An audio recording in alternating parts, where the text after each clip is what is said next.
What's up, YouTube? Fotoshooti here, and welcome back to another deck profile. Uh, and this time we've got finally more IRL content. I will try to record some real life games coming in 2024. But of course, I need to get the opportunity to do that anyway. Also, the deck we are looking today is something that Yu-Gi-Oh! History, aka Judge Orlando, already profiled on his channel, which is Worms. The Worm deck that originally got profiled by Judge Orlando is Robert Boyajan's top 32 list from the March 2011 format. Not sure which YCS it was, but maybe someone in the comments can enlighten me. Anyway, in September 2011, Worms is still a very playable deck. It has a couple of downsides, like having to deal with Heavy Storm instead of Giant Runate, which was something that hurts the deck quite a lot, and also losing Royal Oppression. But if you resolve Nebula, it's still a pretty strong deck. It has a couple of issues, like 1800 of Sax isn't the greatest stat. Also, it's not the best deck for going second, so it's a bit reliant, but it's without a doubt the best Reptile deck of the format. The question is there a potential for Worms in this format? And I think so, there is. It's a deck that can have a really high ceiling. Being a trap-based control deck is still something that can work, and also being able to abuse stuff like Genix and Abertman, and also Honest. Also something that is pretty much a factor that can give this deck a top. So I think it's one of the better rogue decks. It has some cool designs in my opinion. I don't know, I think like those weird alien type of monsters are kind of cool on cards. I like that a lot, but that's still something that probably isn't popular with everyone. Another thing that boosts this deck is the inclusion of XYZs, being able to utilize Utopia and also Steve Swim Roach to close down games against decks like Agents and Chaos is super important. In my opinion, the Robert Boyajian build aged pretty poorly. I think if we look at it in hindsight, there were some questionable ratios, like playing Yananta or double Worm King is not optimal. So I think there is still some discovery to be made with this deck. Some people are playing it with Dyna's main. Some people play it without Kardaros even. What my choices were for the deck will be now seen. We will see now.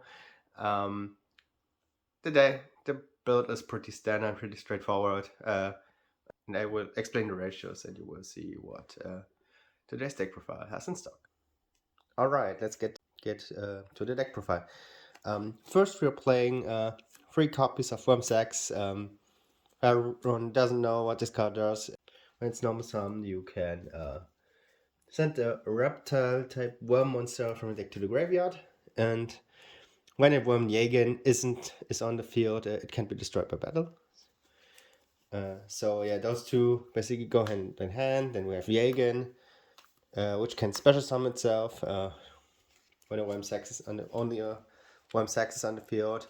The interesting part is it special summons itself in defense, and when it's flip face up, it can bounce a monster. So yeah, those two are pretty much the best worm monsters, the best main deck worm monsters, the most standard ones. Yeah, like it's pretty much a standard opening turn. Then for other worm monsters, we play 3 Kardaros and 1 Worm King.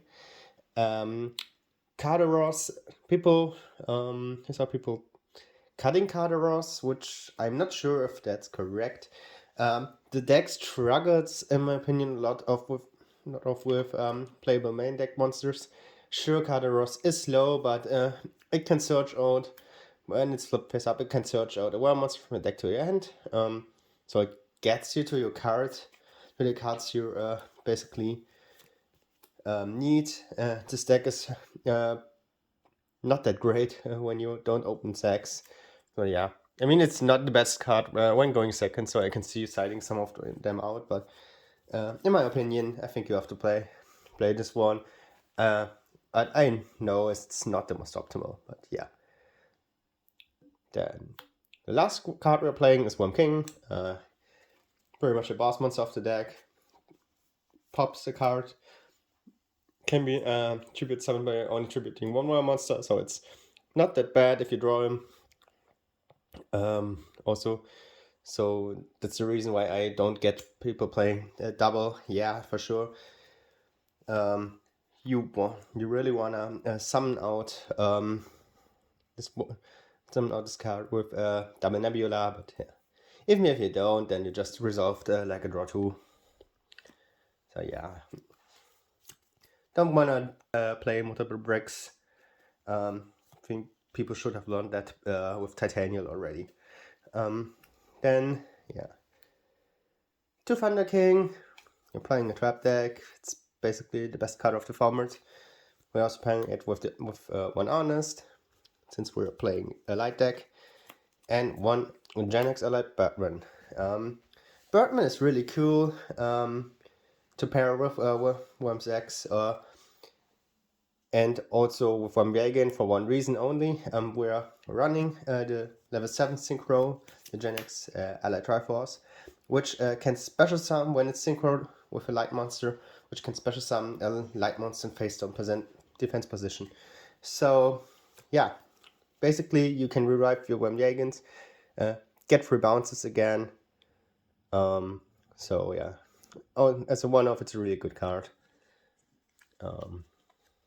Besides that, we're not playing any hand traps. Then for the spells, free upstart, free pot of duality.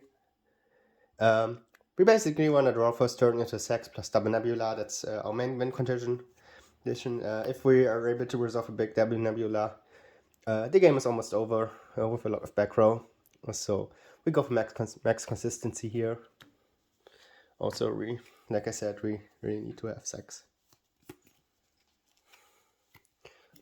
Then we play Dark Hole, Reborn, and no Heavy Storm. MSTs in the side maybe. We're playing a heavy trap deck, so yeah. Heavy Storm's not needed. We could side it for going second, I guess, so we know how good that is. Then, unfortunately, a card that never got a holo printing. It's only available in common, which I think is really sad, because this card is basically the most broken run of the entire deck. Double Nebula. Double Nebula is a win con. If we flip this card, we should win the game most of the time. So yeah. What you basically want to do, you want to open with Worm Sex and Worm Jagen. Oops, that was the king. Worm Double Nebula and Meteorite. Then you will normally start with Worm Sex, center Worm Jagen. Worm Jagen full effect can be activated in the graveyard, especially on the face up defense position, and then you set Double Nebula. Then your opponent's turn, you can flip up this Nebula if you wanted to, flip up the Worm Jagen, which can bounce a card now, and then the end phase, those two get flipped face down. You draw 2 cards, and you summon out your big boss monster. So yeah, that's the reason why this card, as you can see, this card is pretty insane if you resolve it. And that's the reason. I think it's the main reason to play the deck, basically.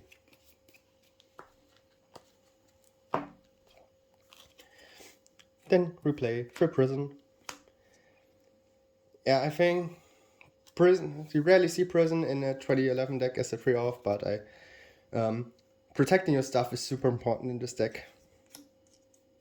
So, nothing to say here. Offering to the Snake Deity, this is basically Icarus attack. Pretty good card. carpet viewer will approve. And then yeah, basically like good traps, bottomless, Solemn Brigade, and then also Torrential, Neuroforce, and the cards that protect your back row, because you lose if Heavy Storm gets resolved against you. Then we proceed to go to the extra deck. In the extra deck, you don't use the extra deck that much. The most important part is just the 7s. You go into the 7s. Probably the most. Trish, Stardust, Scrap Dragon. And the cards you make the most probably Triforce.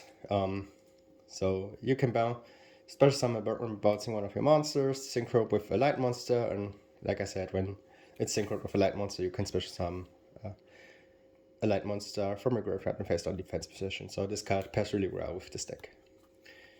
One Wyvern, rarely OTK, but it's there, I guess, as an option. Black Rose as well, obviously, and also Ancient Fairy Dragon. Yeah, we're not running closed source in the side deck, but you could probably do that. I think it's a valid choice. On Brian Egg, you rarely go into 6, so you play the best one. Same for those two. And then the cards you actually make.